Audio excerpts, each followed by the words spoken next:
ओम शांति। श्रीमत पर भारत को स्वर्ग बनाने की सेवा करनी है। पहले स्वयं निर्विकारी बनना है, फिर दूसरों को कहना है। श्रीमते चले भारत के स्वर्ग बानानो सेवा करते हबे। निजे प्रथमत निर्विकारी होते हबे, फिरे अन्य आत्मा के बोलते हबे, अर्थात निर्विकारी हर कथा। तुम महावीर बच्चों को किस बात की परवाह नहीं करनी है, सिर्फ कौन सी चेकिंग करते स्वयं को संभालना है। तोमरा जे महावीर बच्चा, तोमरा कोन कथाय परवा करबे ना, কোন কথাকে চেকিং করবে এবং চেকিং করার পরে নিজেকে সামলাবে।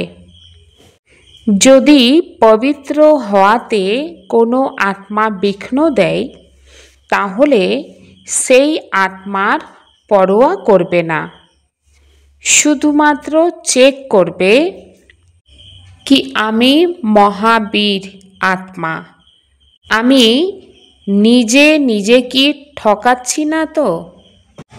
বেহদের বৈরাগ্য অর্থাৎ সারা বিশ্বের প্রতি আমার বৈরাগ্য আছে। আমি অন্যকে নিজের সমান বানাই, অর্থাৎ আমি যেমন ব্রাহ্মণ আত্মা, অন্য আত্মাকেও কি ব্রাহ্মণ বানিয়েছি। আমার মধ্যে ক্রোধ তো নেই, যেটা অন্যকে বলি সেই কর্ম আমি নিজে কি করি। তো এইভাবে বাবা কি বলেন, চেক করতে হবে, চেক করে চেঞ্জ করতে হবে, নিজেকে সামলাতে হবে। বাবা কি বলেন বাচ্চাদেরকে, যে বাচ্চা তোমরা এখন বুঝতে পারছো, যে দেখো যে আমি দেবতা হতে চলেছি, সম্পূর্ণ কি নির্বিকারী হয়েছি, অর্থাৎ অবগুণের ওপর জিত প্রাপ্ত করে পবিত্র হতে হবে। এখন বাবা বাচ্চাদেরকে ফিরে স্মৃতি অর্থাৎ মনে করিয়ে দিচ্ছে যে আমরা বাবার কাছ থেকে বর্ষা নিয়েছিলাম, এখনও বর্ষা নিচ্ছি। বর্ষা অর্থাৎ সম্পদ, এটা কিন্তু আষাঢ়ের বর্ষা না। আর এই সম্পদকে বা বর্ষাকে কোনো আত্মা ছিনিয়ে নিতে পারবে না, এবং ওখানে কেউ ছিনিয়ে নেবে কারোর কিছু, সেই মানসিকতাওয়ালা ব্যক্তি থাকবেই না। তো এরকম ব্যক্তি থাকবে না বলেই ওখানে কি বলা হয়েছে, যারা থাকবে তারা প্রত্যেকেই দেবতা থাকবে, আর দেবতাদের কারোর কিছু ছিনিয়ে নেওয়ার মানসিকতা থাকেই না। তো তাহলে তো তাদেরকে অসুর বলা হবে, এবং সেই অসুরের রাজত্ব এই দুনিয়াতেই চলছে, যাকে রাবণ রাজ্য বলা হয়।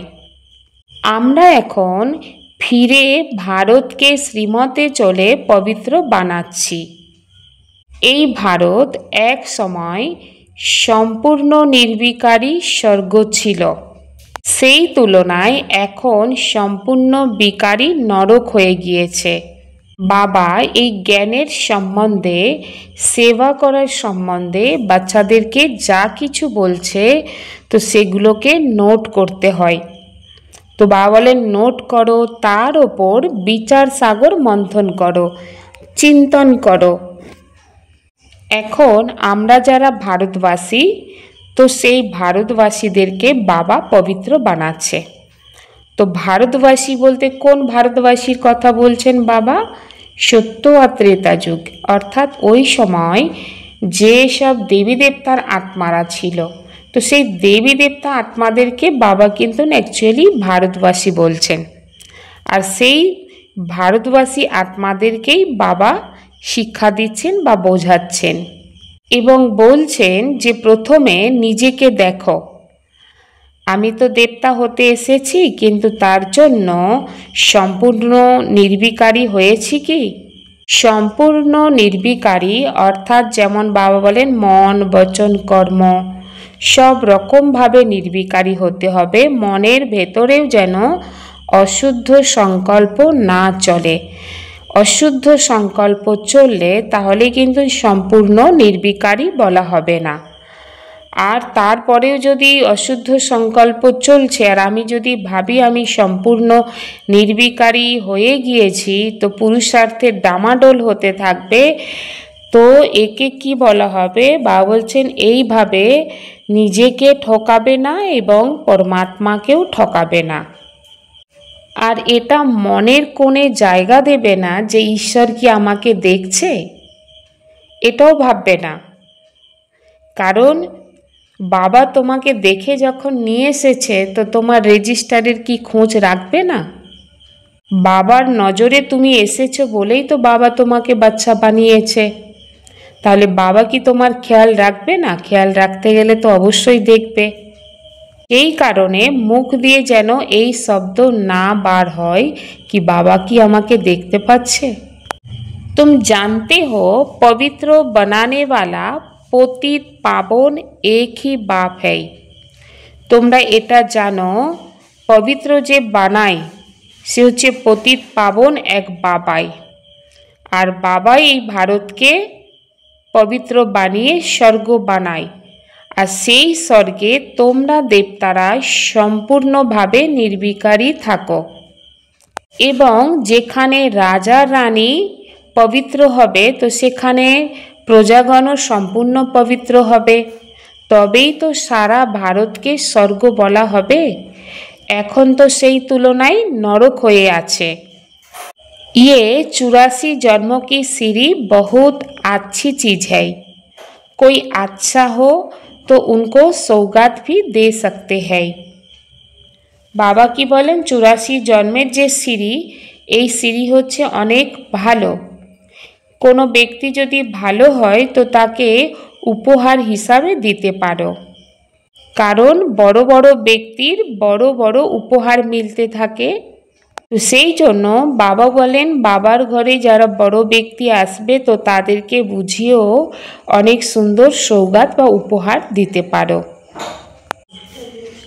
सन्यासी जब सन्यास करते हैं तो फौरन भूल नहीं जाते, याद जरूर रहती, तुमको भी याद रहेगी। বাবা বলেন সন্ন্যাসীরা যখন সন্ন্যাস করে তো সঙ্গে সঙ্গে তো সব কিছু ভুলে যায় না, তো তোমাদেরও স্মরণে থাকে। কিন্তু তোমাদের বৈরাগ্য আছে, কারণ তোমরা জানো এই সব কিছু এখন কবর দাখিল হবে, অর্থাৎ খতম হয়ে যাবে। এই কারণে তোমরা জানো যেগুলো খতম হয়ে যাবে, তো সেই সব কিছুকে স্মরণ কেন করব?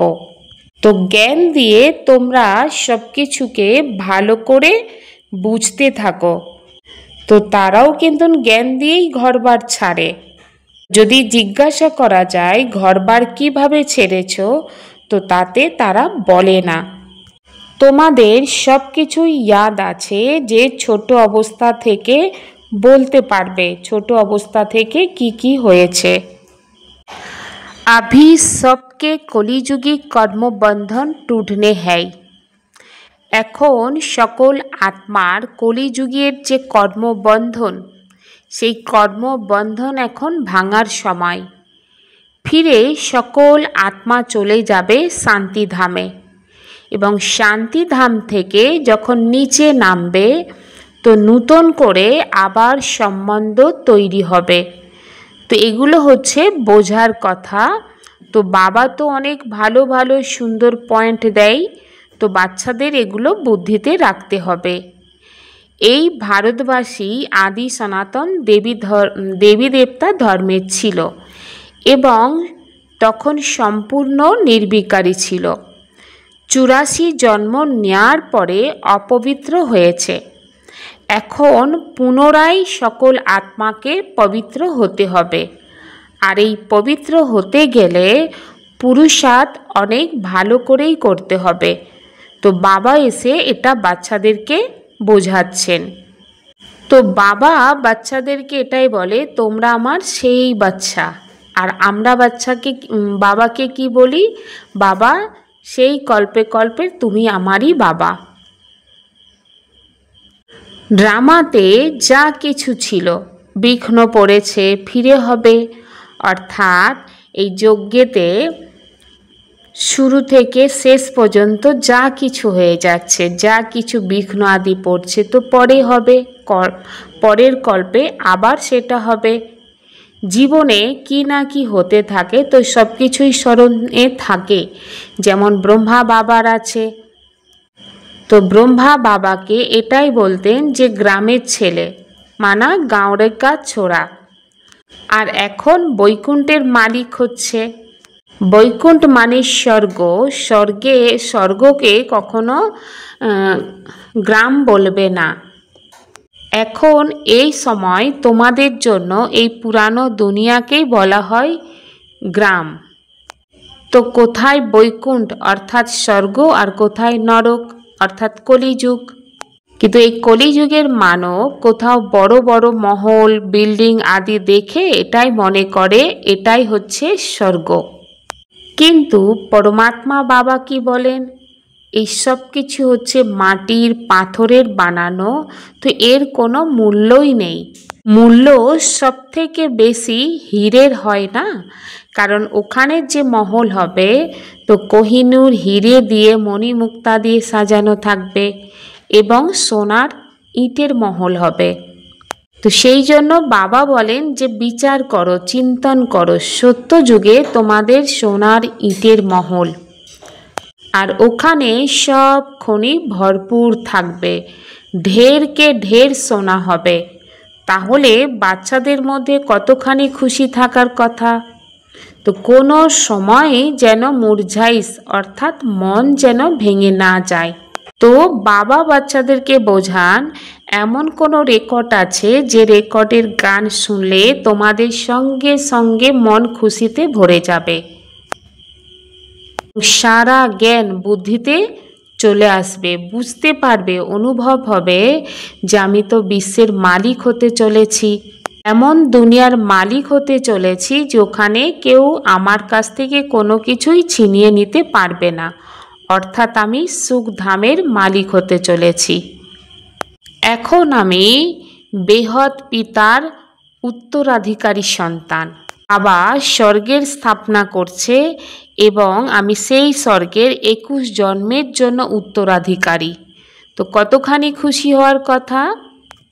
যার আমি উত্তরাধিকারী সন্তান হচ্ছি, তো সেই পিতাকে অবশ্যই স্মরণ করতে হবে।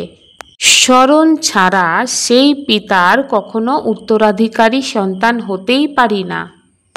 পরম পিতাকে স্মরণ করবে, পবিত্র হবে, तभी तो वारिस होते पारबे।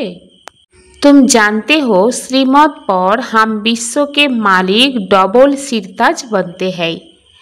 এখন আমরা জানি বাবা শ্রীমতে চলে বিশ্বের মালিক ডবল সিরতাজ, অর্থাৎ কোন যুগে রাজা, সত্যযুগে রাজা, এবং সত্যযুগের রাজা যে হবে তার মাথায় ডবল তাজ থাকবে।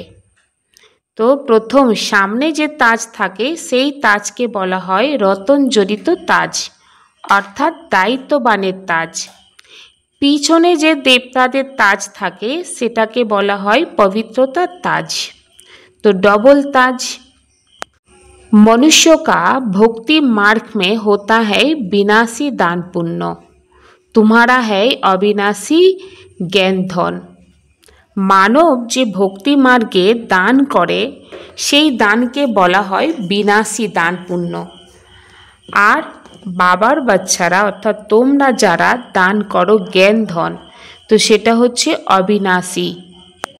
এই সঙ্গম যুগে তোমাদের কত বড় লটারি মিলছে, কর্মের অনুসার কত সুন্দর ফল মিলবে।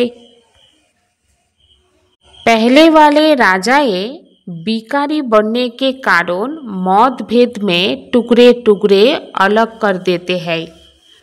प्रथम जे राजा दापर जुग থেকে যেসব রাজারা এসেছে তো পতিত রাজা হয়েছে, তো পতিত রাজা বা বিকারী রাজা হওয়ার কারণে মতের যে ভেদাভেদ, এই ভেদাভেদে এসে সব কিছু টুকরো টুকরো করে দিয়েছে, অর্থাৎ আলাদা করেছে। মতো অর্থাৎ সর্বপ্রথমে তো সারা বিশ্বেতে একটাই রাজ্য ছিল। ওখানে এই কথা বলবে না যে এটা আগের জন্মের কর্মের ফল অনুসারে ফল ভোগ করছে। কারণ আগের জন্মের না, তো বাবা কি বলেন, আগের যুগ অর্থাৎ সঙ্গম যুগ, সত্যযুগের আগে তো সঙ্গম যুগ থাকবে না, যেখানে পরমাত্মা বাবা উপস্থিত থাকছেন এবং শ্রেষ্ঠ কর্ম শেখাচ্ছে, তারই আধারে সত্যযুগে পা রাখবে। তো সম্পূর্ণ নির্বিকারী রাজা থাকবে। তো ওখানে এক রাজ্য, এক মত, এক ভাষা, এক সব কিছু থাকবে, তো সবাই সুখী থাকবে। তো এটা হবে শ্রেষ্ঠ কর্মের ফল। যে আত্মা যেমন যেমন কর্ম করবে বা সেবা করবে, তারই রিটার্নে সুন্দর ফল মিলবে। তো ভালো কর্ম করবে তো ভালো ফলাফল পাবে। কোনো আত্মা কর্ম করে বুঝতে পারে না, তো তার জন্য বাবা কি বলেন যে শ্রীমতকে নাও। বাচ্চারা শ্রীমত নেওয়ার জন্য বাবাকে চিঠি পাঠালে, এটা যজ্ঞের শুরুর দিকে, তো চিঠি পাঠালে তো শিব বাবা ব্রহ্মা বাবার মাধ্যমে সেটাকে রেসপন্ড করে, জবাব দেয়। তো বাচ্চাদের খুশি হয়। আর সব থেকে বেশি খুশি হয় বাঁধেলিরা, অর্থাৎ যারা বন্ধনের মধ্যে থাকে, অনুভব করে আমি তো বন্ধনে আছি, কিন্তু বেহদের বাবা আমার জন্য চিঠি লিখেছে। কোনো বাচ্চারা তো বাপ দাদার পত্র দেখে একদম রোমাঞ্চ খাড়া হয়ে যায়, ভালোবেসে চোখ দিয়ে জল চলে আসে।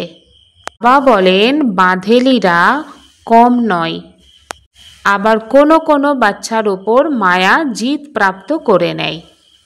কোনো বাচ্চা তো এটা বোঝে যে আমাকে অবশ্যই পবিত্র হতেই হবে, কারণ ভারত পবিত্র ছিল, এখন পতিত হয়েছে, তো আমাকে পবিত্র হওয়ার জন্য পুরুষার্থ অবশ্যই করতে হবে।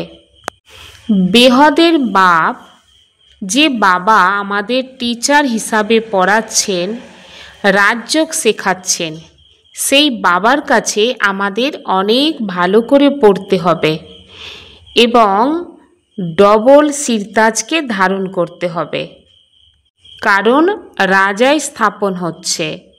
যেহেতু রাজায় স্থাপন হচ্ছে, প্রজাও অবশ্যই অনেক প্রকারেই হবে। রাজা তো বৃদ্ধি পাবে না। যে আত্মায় সঙ্গম যুগে কম জ্ঞান উঠাবে, তো সেই আত্মা পিছে মানে শেষের দিকে আসবে স্বর্গে। তো কম জ্ঞান উঠানোর নিশানি কি? কম পুরুষার্থ করবে, কম সেবা করবে, ঈশ্বরীয় দায়িত্ব কম নেবে। যত বেশি জ্ঞান উঠাবে সঙ্গম যুগে, তত বেশি ঈশ্বরীয় সেবার দায়িত্ব নেবে।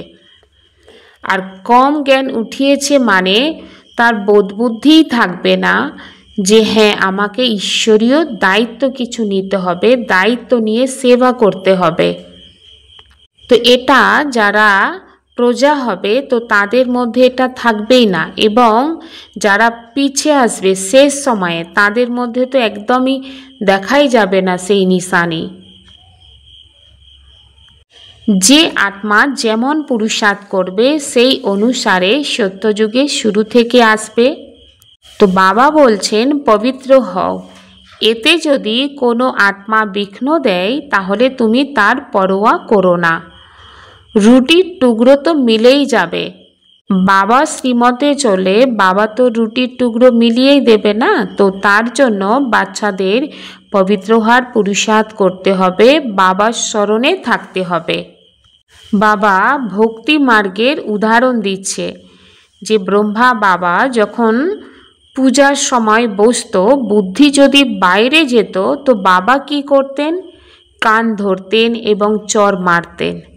তো তাহলে আমরা যারা জ্ঞান মার্গে এসেছি, পুরুষার্থের সময় বাবার ইয়াদে বসলে বুদ্ধি যদি বাইরে যায়, তাহলে আমাদের কতখানি পুরুষার্থ করতে হবে? এটা তো জ্ঞান না। আর এখানে মুখ্য কথা হচ্ছে বাবার স্মরণ করা।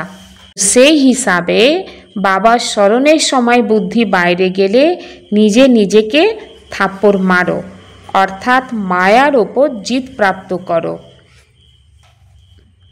ভাবো যে আমি এতখানেই কাঁচা যে মায়া আমার ওপর জিত প্রাপ্ত করে নিচ্ছে। নিজেকে অনেক ভালো করে সামলাতে হবে। জিজ্ঞাসা করো নিজের বিবেককে যে আমি মহাবীর না? তো যদি মহাবীর হই তো তাহলে আমার পুরুষার্থ কেমন হবে? নিজেকে সামলে পুরুষার্থ অনেক উচ্চ স্তরে হবে এবং অন্য আত্মাকেও নিজের সমান বানাতে হবে, তবেই তো উচ্চ পদ প্রাপ্ত হবে। নিজের রাজ্য ভাগ্য নেওয়ার জন্য রেস করো। রেস করবে না, রেস করো, অর্থাৎ বাবার স্মরণের যাত্রায় রেস করো। মন বুদ্ধিকে অর্ডার করো যে হে মন বুদ্ধি, আমার ঘরে আমাকে এখন যেতে হবে, আর আমার ঘরেই চলো, কারণ আমার প্রিয় পরমপিতা পরমাত্মা আমার জন্যই অপেক্ষা করছে। তো পরমধামে যাও, বাবাকে টাচ করো, আবার এসো, আবার যাও, অর্থাৎ বারবার এই রেস করতে হবে। তার সাথে এটা দেখো, আমার মধ্যে ক্রোধ তো নেই। भ्रमरी का भी मिसाल है। तुम ब्राह्मणिया हो ना बीके, ये तो सच्चे सच्चे ब्राह्मण हुए। बाबा भ्रमरीर उदाहरण दिच्छेन। भ्रमरीर तो तोमरा होच्छे ब्राह्मणी। तो भ्रमरी की करे? भ्रमरी নোংরা পোকাকে নিজের বাসায় নিয়ে আসে এবং সারাক্ষণ তার কাছে ভু ভু করে। কিছুক্ষণ পরে দেখা যায় যে সেই পোকাও কি করে? ভু ভু করছে। তো ভ্রমরি যেমন অন্য পোকাকে নিয়ে এসে নিজের সমান বানিয়ে নেয়, তো তোমরাও যারা ব্রাহ্মণ আত্মা অন্য আত্মার কাছে জ্ঞানের ভু ভু করতে থাকবে, তো অন্য আত্মারাও জ্ঞান জীবনে ধারণ করে অন্য আত্মার কানের কাছেও ভু ভু করবে। তো এটা হচ্ছে ব্রাহ্মণদের কর্ম। बाप कहते हैं ये ड्रामा बना हुआ है, इनमें मेरा भी पार्ट है। मैं हूँ सर्वशक्तिमान। मेरे को याद करने से तुम पवित्र बन जाते हो। सबसे जास्ती चुंबक है शिव बाबा, वही ऊंचते ऊंच रहते हैं। बाबा बोलছেন এই নাটক বানানোই আছে, এতেও আমার পার্ট আছে। আমি সর্বশক্তিমান, আর আমাকে স্মরণ করে তোমরা আত্মারা পবিত্র হয়ে যাও। সব থেকে বেশি চুম্বক হচ্ছে শিব বাবা। তো শিব বাবা সকল আত্মাকেই খিঁচতে পারে, আর বাবাই হচ্ছে উঁচার থেকে উঁচা, অর্থাৎ শ্রেষ্ঠর থেকেও শ্রেষ্ঠ।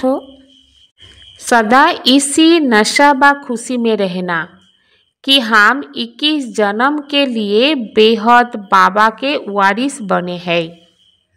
সর্বদাই এই খুশিতে থাকো যে আমি 21 জন্মের জন্য বেহদ বাবার কি উত্তরাধিকারী হয়েছি। যার আমি উত্তরাধিকারী হয়েছি সেই পিতাকে স্মরণ করতে হবে আর পবিত্র অবশ্যই হতে হবে। बाप जो श्रेष्ठ कर्म सिखला रहे वही कर्म करने हैं, श्रीमत लेते रहना है। बाबा जे श्रेष्ठ कर्म শেখাচ্ছে সেই কর্ম করতেই হবে এবং শ্রীমতকে নিতে হবে। स्थूल देश और शरीर की स्मृति से परे सूक्ष्म देश के बेशधारी भव। স্থূল দেশ আর শরীরের যে স্মৃতি, সেই স্মৃতির থেকে পরে হতে হবে সূক্ষ্ম দেশ, অর্থাৎ পরমধাম সূক্ষ্মবতন। সেই দেশ এবং সেই দেশের যে বেশ মানে পোশাক, সেই পোশাকধারী হতে হবে, অর্থাৎ ফরিস্তা স্বরূপ হতে হবে। যেমন আজকাল দুনিয়াতে দেখা যায় যেমন কর্তব্য সেই অনুসারে সেই পোশাক বা বেশকে ধারণ করে, ঠিক সেই রকম তোমরাও যে সময় যেমন কর্ম করতে চাও সেই রকম বেশ বা পোশাককে ধারণ করো। এখনই আমাকে সাকারি হতে হবে, অর্থাৎ দৈহিক দেহের মধ্যে প্রবেশ করতে হবে, এবং এখনই আমাকে আকারী হতে হবে, অর্থাৎ ফরিস্তা রূপ ধারণ করতে হবে।